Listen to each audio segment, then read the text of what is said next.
Assalamualaikum warahmatullahi wabarakatuh. How are you, dear students? And how are your family members?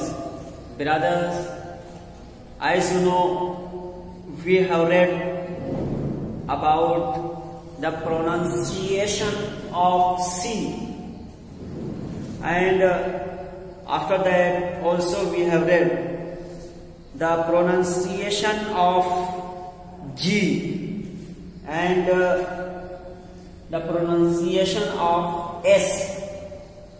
Today we will read about the pronunciation of T. As you are seeing on the blackboard that we have written about the pronunciation of T on this blackboard. Please pay attention and see carefully it. अजीज तलबा, आप जैसा कि जानते हैं कि हम और आपने सी का तलफ़्फ़ुज़ और जी का तलफ़्फ़ुज़ इसी तरीके से एस के तलफ़्फ़ुज़ के बारे में बड़ी तफसील के साथ जान चुके हैं। अब आज हमें जो जानना है और जो पढ़ना है वो टी का तलफ़्फ़ुज़ है, यानी टी की मुख्तलिफ हालतों में यह तलफ़्फ़ुज़ किस किस तरह होंगे। ब्लैक बोर्ड की तरफ देखिए और ध्यान दीजिए। टी की मुख्तलिफ हालतों में ये तलफ़्फ़ुज़ होते हैं। शीन, चे, था, दाल, ये चार तलफ़्फ़ुज़ होंगे टी के। एक शीन, चे, था, दाल। अब आइए देखते हैं कि किस मौके पर ये टी अपना तलफ़्फ़ुज़ शीन करेगा और किस मौके पर इसका तलफ़्फ़ुज़ चे का होगा और किस मौके पर इसका तलफ़्फ़ुज़ था होगा और किस मौके पर इसका तलफ़्फ़ुज़ दाल होगा। इसी पर बहस की गई है। इसे हम गौर से देखें, ये इंशाअल्लाह आगे तलफ़्फ़ुज़ के सिलसिले में बहुत मददगार साबित होगा। देखिए नंबर 1, तलफ़्फ़ुज़ में टी के बाद आई ओ, आई ई, आई ए वगैरह हो तो क्या हो, गौर से देखिए।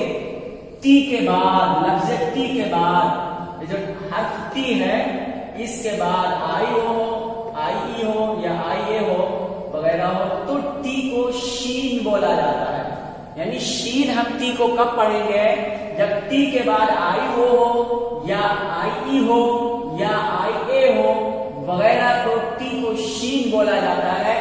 अब मिसाल पर गौर कीजिए, देखिए जैसे पेशेंट, मरीज को कहते हैं। अब यहां आपको देखना है कि टी के बाद कौन कौन से हैं। तो देखिए ये टी के बाद में आई ई है, यहां देखिए आई ई। तो जब ये आई ई टी के बाद आया तो अब ये जो टी आप देख रहे हैं ये बड़ी शीन की आवाज देगा, पेशेंट। क्या है, पेशेंट। और हिंदी में वो शाही वाला आवाज देगा, पेशेंट, मरीज। दूसरा स्टेशन, यहां पे देखिए टी के बाद में आई ओ आया। यहां आपने देखा आई ओ आया, तो आई ओ आया इसलिए टी बड़ी शीन की आवाज दे रहा है या हिंदी में इस वाले शाह की आवाज दे रहा है, स्टेशन, स्टेशन। अब इसके बाद में देखिए प्रमोशन। यहां टी के बाद में देखिए क्या आया है, यहां आया है आई ओ, यहां आई ओ आया है, देखिए इसलिए प्रमोशन, प्रमोशन। तो यहां प्रमोशन कहते हैं तरक्की को। प्रमोशन क्या है, तरक्की को कहा जाता है। इसलिए पता ये चला कि टी के बाद आई ओ हो या आई ई हो या आई ए हो वगैरह तो टी को शीन बोला जाता है। अब इसके बाद आइए हम देखते हैं कि टी को चा कहां पढ़ा जाएगा, चे कहां पढ़ेंगे, वो देखिए।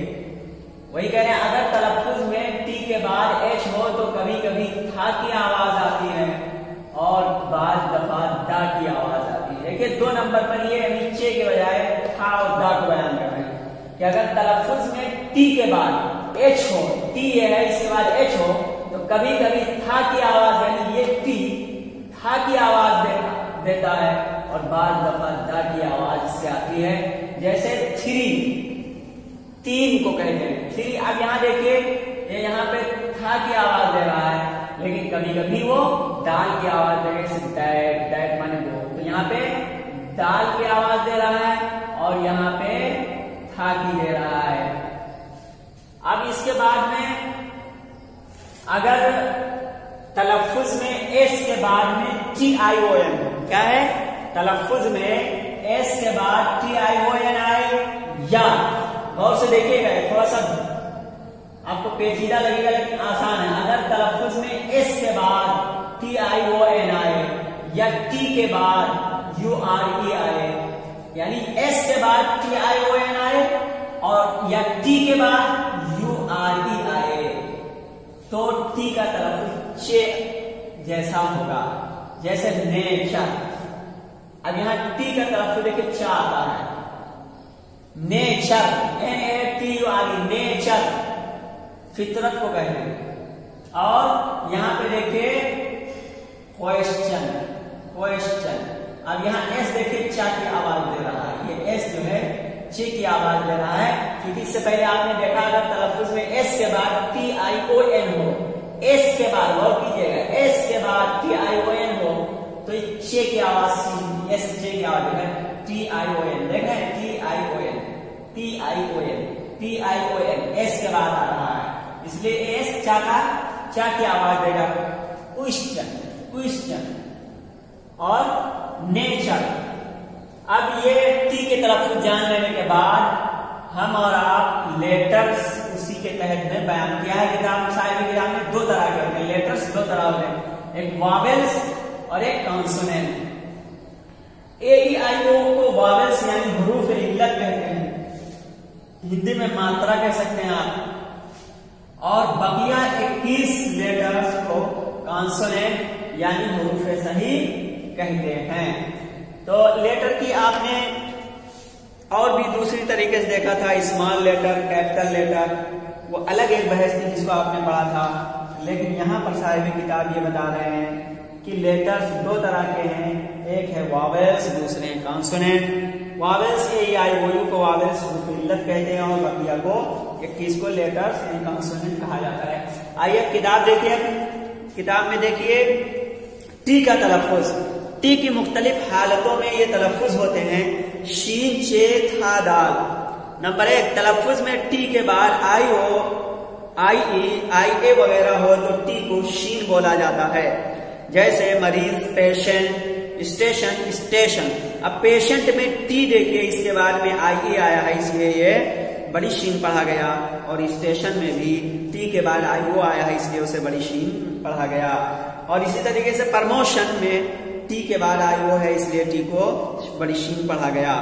अब नंबर 2 कह रहे हैं अगर तलफ्फुज में टी के बाद H हो तो कभी कभी था की आवाज आती है। अगर तलफ्फुज में टी के बाद H हो तो कभी कभी था की आवाज आती है, और बाज दफा दाल की आवाज आती है, जैसे 3। अब यहाँ देखिए था की आवाज दे रहा है और दैट में दाल की आवाज दे रहा है।